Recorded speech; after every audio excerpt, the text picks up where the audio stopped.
Hi, this is Nadine with DIY Sweets. Today I'm going to show you how to make a red velvet cheesecake. The first thing we need to do is we need to make the crust. So I'm going to take these chocolate wafers and put them into a food processor. I am going to need 2 cups of these chocolate crackers, and 1 package should be enough.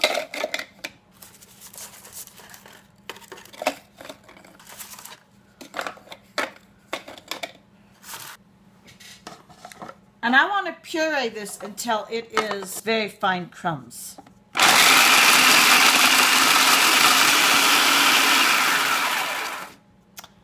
Okay, so I'm looking at it and I still see some pretty big chunks, so I'm going to do it a little bit longer.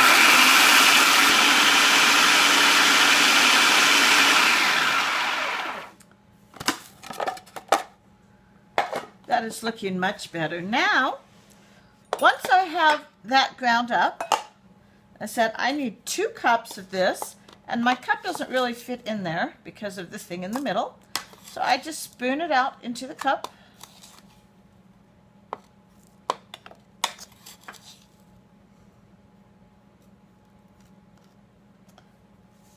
And then to that 2 cups, I'm going to add 1/4 cup of brown sugar and some melted butter. And all I'm going to do is mix this together really well.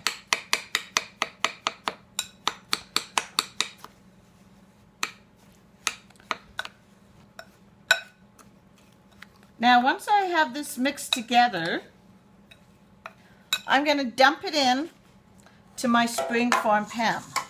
And it's important that you use a spring-form pan because the cheesecake is going to sit in here overnight, and then you're going to need this to separate the pan from the cheesecake. I'm just going to dump this whole thing in there.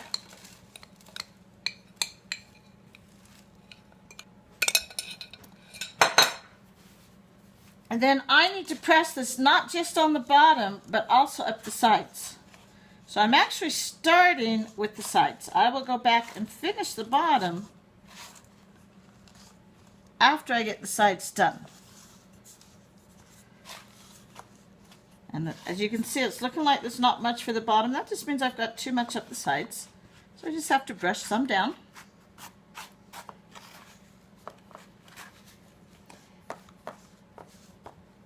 But I want to work from the sides down.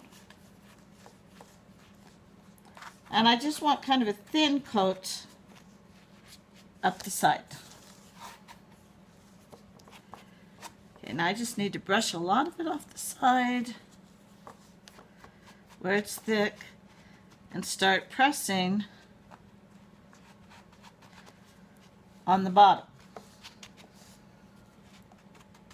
And I keep doing this until I do not see any pan at all on the bottom and pretty much most of the way up the sides.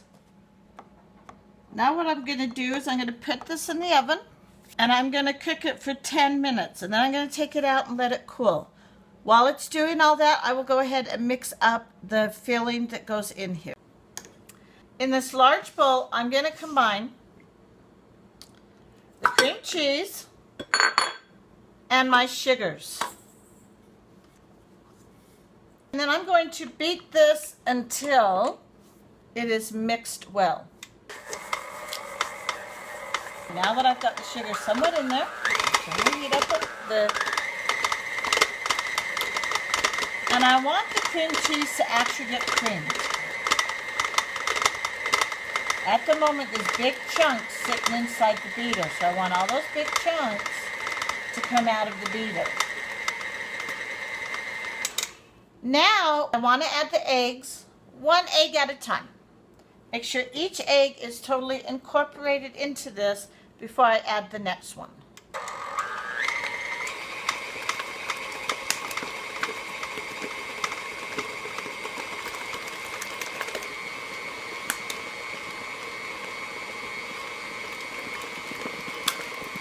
The next step is to add my sour cream. I have 1 cup sour cream, a 1/2 cup of buttermilk, 3 tablespoons of cocoa, 1 tablespoon of vanilla,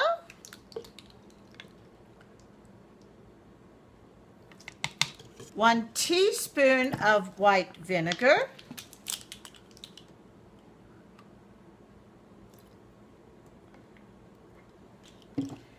and then it says 2 1-ounce bottles of red food coloring.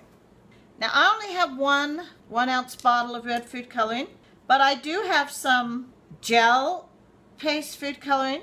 So I'm going to add my 1 bottle of food coloring, and then I'm just going to measure into this 2 teaspoon the other red. And I don't know if it's exactly the right amount, but the red is not there for flavor.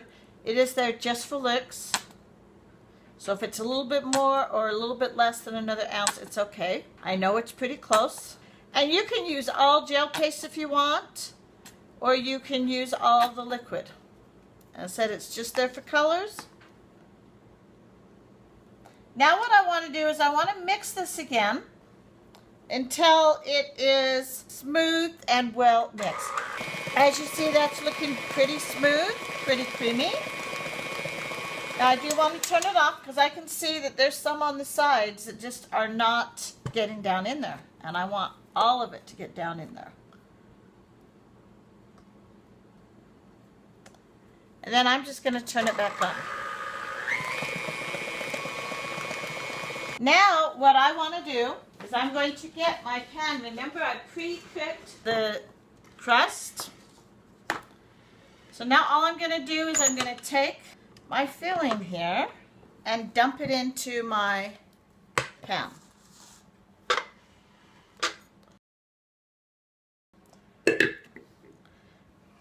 So to cook this, I'm going to have my oven rack on the bottom of the oven, and I'm going to set this jelly roll pan on that rack. I'm then going to stick my cheesecake in that pan, and I'm going to pour some water in here. That's going to make sure that it cooks more evenly. This has to cook for 1 hour and 15 minutes at 325 degrees. My red velvet cheesecake has now cooked. We're not done with it yet, but it's got to sit in the fridge overnight. And then tomorrow morning, we're going to make a topping that goes on top of this and take it out of the pan. Now it's got to stay in the pan as it sits in the fridge overnight. I was going to show you how to make the topping for the cheesecake.